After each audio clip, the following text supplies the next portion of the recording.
여러분 안녕하십니까? 진성호입니다. 김문수 고용노동부 장관이 월간중앙과 이 와이드 인터뷰를 했습니다.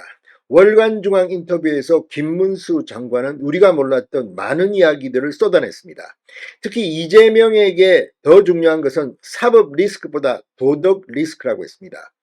경기도 지사 시절 김문수 지사에게 이재명 성남시장의 친형 이재선 씨가 직접 찾아온 이야기도 했습니다. 또 이재명 대표의 이 최상목 대행에 대한 몸조심하라 발언에 대해서는 이건 히틀러보다 더한 발언이라고 했습니다.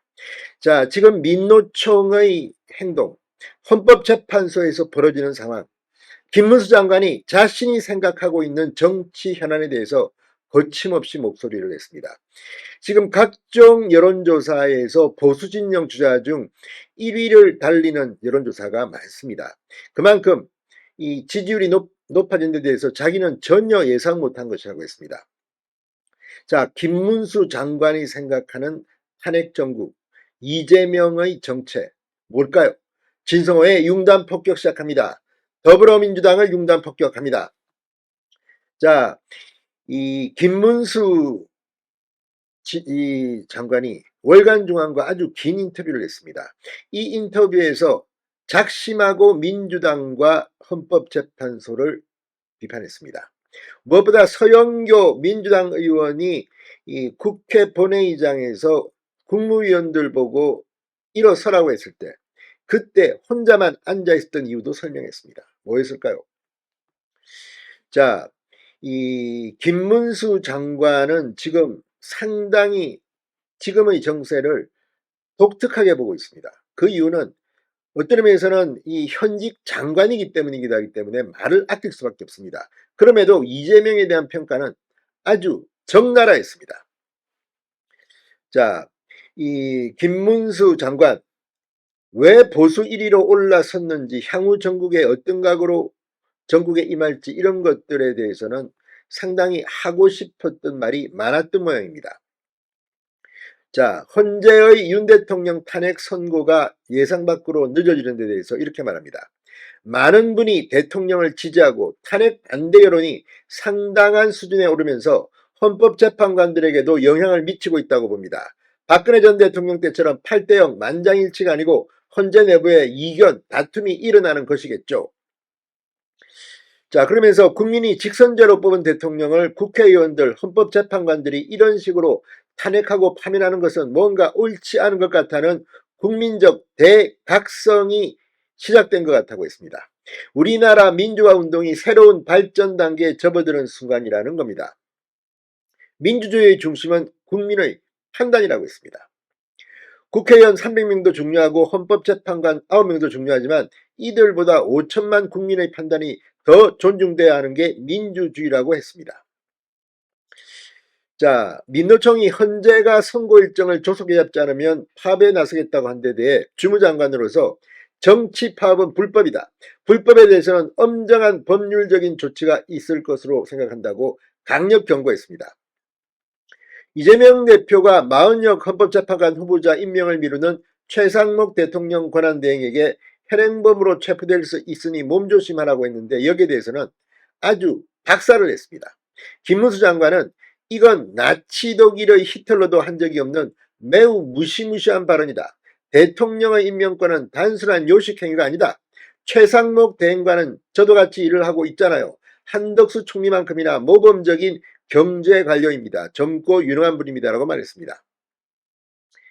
자, 보수진영 대선주자 선호도 조사에서 1위를 달리는 데 대해서는 저는 대통령이든 이재명 대표든 누구에게나 해야 할 얘기는 해요. 저는 빈손입니다.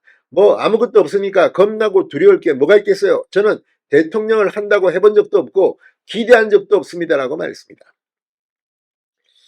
자, 아무튼 지금 이 정치인의 운명이 개인 의지를 넘어설 때가 있지 않나요? 라는 질문에는 두렵다. 이 잔을 피할 수는 없습니까? 하는 그런 심정이라고 말했습니다.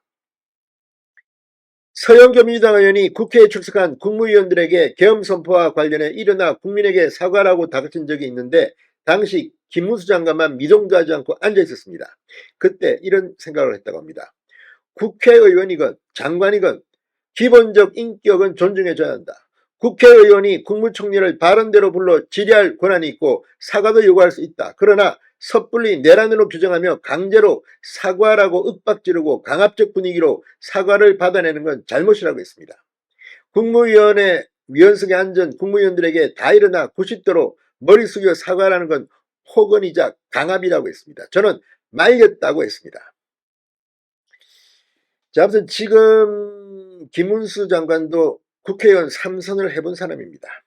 이런 엉터리 없는 요구는 없다고 했습니다. 자, 그러면서 김문수 장관이 과거 경기도 지사를 했습니다. 그때 이재명 성남시장과 인연이 있었다고 했습니다. 제가 경기도지사로 일할 때 이분이 성남시장을 사면했으니까 접점이 매우 많다. 특히 이재명 대표의 친형 이재선 회계사를 생각하면 좀 미안하기도 한다고 말했습니다. 한 번은 이재명의 친형 이재선 회계사가 경기도지사 공관으로 찾아온 적이 있다고 했습니다. 동생 이재명 성남시장과 관련한 심정을 토로했다고 합니다. 그때 김문수 장관, 제가 그랬어요.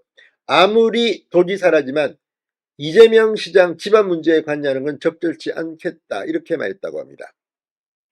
묵묵히 제 말을 듣더니 한참을 앉아있다가 이재선 씨는 알겠습니다 하고 자리에서 일어나더군요. 그리고 동생인 성남시장에 의해 정신병원에 강제 수용되었다가 나중에 돌아가셨습니다. 이렇게 말했습니다. 본인은 절박한 심정인데 저는 아니라는 생각에 응하지 못했던 것이지요. 그렇게 안타깝게 가신 것도 그렇고 형수도 가슴에 못이 박힌 것 같아요. 자기 형수한테 이재명 대표가 먼저 사과해야 하지 않나 싶다. 이렇게 말했습니다. 옛말에 가화만사성이다. 형님을 정신병원에 집어넣고 형수에게 욕설 하는 것은 도덕으로 봐서 도저히 용납할 수 없다고 했습니다. 그러면서 김문기 전 처장, 유한기 전 본부장 등이 목숨을 끊었죠. 과연 국민이 이 문제를 모른 척 묻어둘까요? 대장동, 백현동 개발 사업은 또 어떻고요? 이재명 대표에게 김문수 장관은 할 말이 많은 것으로 보였습니다. 자, 아무튼 지금 이 김문수 장관 요즘 돌아가는 이런 일들, 그러나 자신은 약자, 중도 여기에도 관심이 있다는 취지로 말했습니다.